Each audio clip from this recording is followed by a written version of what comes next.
Now, this week, the DA marked the first 100 days of the GNU by outlining its priorities in administration. The party said that it would vote against any further bailouts for struggling state-owned enterprises. To discuss this, I'm joined by Darren Bergman, who is the Parliamentary Planning, Evaluation and Monitoring spokesperson. Darren, appreciate your time this afternoon. Now, the DA has highlighted that over 350 billion rand has been spent on SOE bailouts in the last decade. Can you break down how these bailouts have contributed to South Africa's current fiscal crisis? Because I think that's one of your key points.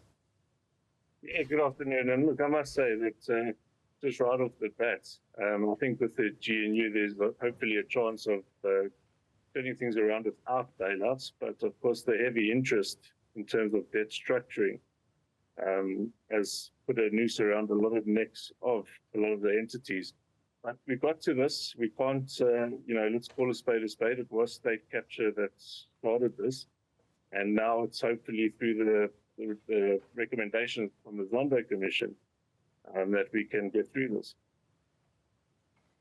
So you've obviously, your position is no further bailouts. Just unpack how you imagine that this would impact service delivery. I mean, especially when you look at SOEs like Eskom, for instance, they've been performing for the last odd 100 days and a little bit, but they are a critical entity. Well, again, we've for a long time been calling for privatization, for fair competition, and I think it's just going back to the financial statements and going back to basics and saying that you're right with Eskom in terms of the turnaround, but there's the generation part, there's the buyback in terms of solar. There's a lot that can be done in private-public partnerships, and the same with SAA.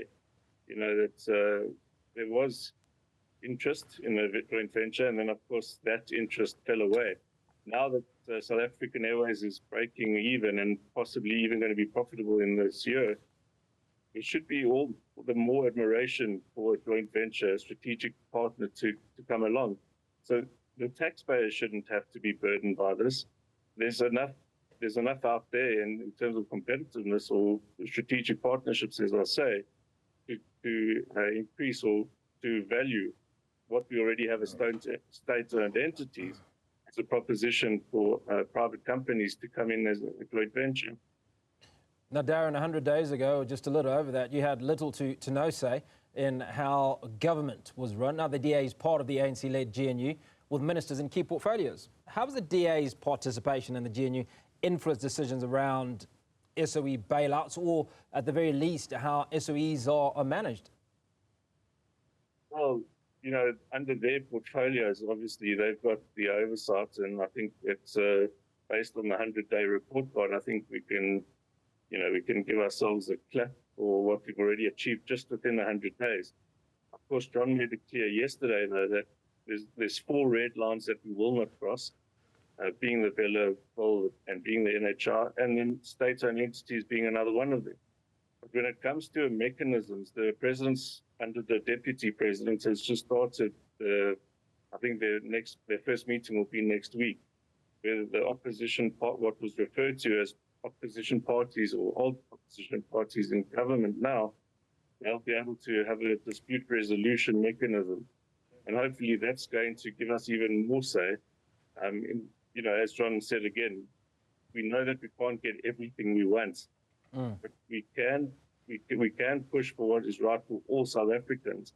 And I think at this stage, that mechanism that's being set up, which will be chaired by the deputy president, and I see Fikile Mbalula has also announced as being one of the participants, I think that will be the management of all these dispute resolutions, and that's where hopefully we'll all find ourselves, because the truth is the longer this GNU lasts, the better it is for everyone. Now, President Ramaphosa's decision to dissolve the Department of Public Enterprises has been hailed as a significant shift. How does the DA view this move, and what are the possible risks of simply transferring SOEs to other ministries without broader governance and operational reforms?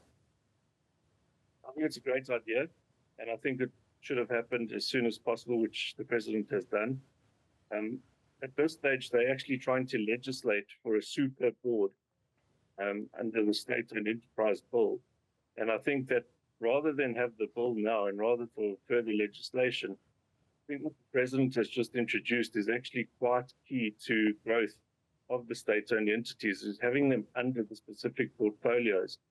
I would then like to see that the boards are given their independence, but that there's a mechanism as per the Zondo Commission, that there's a selection panel set up that would then elect the boards, and that these boards would be elected on merit, and that there would be some criteria that shows the longevity or the experience of these board members, and that they do report to both the minister and that there's oversight from Parliament in the portfolio.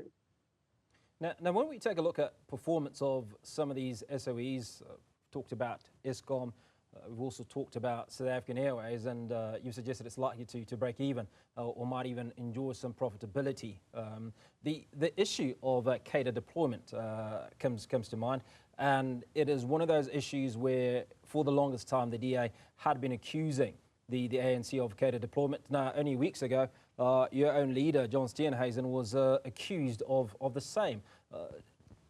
Do you think that the performance of these two entities that we've talked about is a result of the absence of a KADA deployment and individuals that are professionals or technocrats in those areas doing what they do best?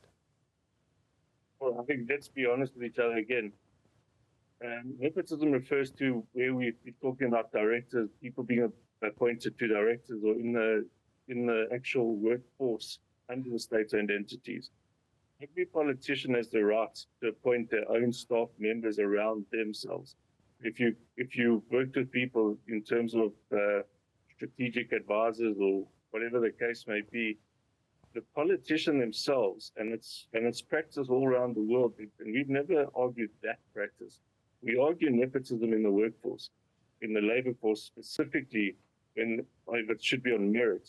We do believe that at this stage, or in the past, we could go through all the boards and we could pick out where the failings have come in.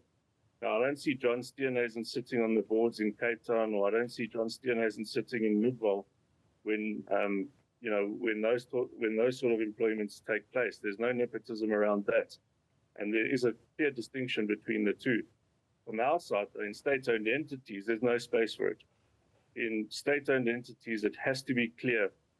Our boards have to be strengthened by independent specialists and people on merit.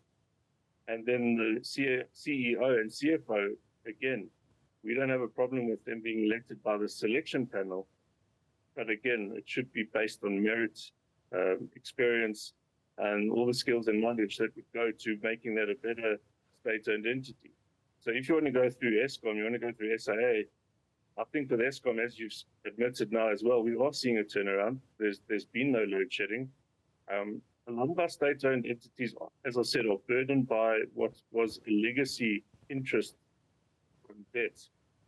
And we need to restructure around the financing around that, number one, but also we can tighten our belts. And I think if people watch what is going to be proposed in Parliament over the medium-term strategic frameworks, I think you'll see that the theme will pretty much be we have to tighten our belts and we have to stop the wasteful expenditure. Darren Bergman, appreciate your time at Parliamentary Planning, Evaluation and Monitoring spokesperson, outlining for some of those key issues around the 100 days of GNU and speaking to those priorities. Thanks for your time.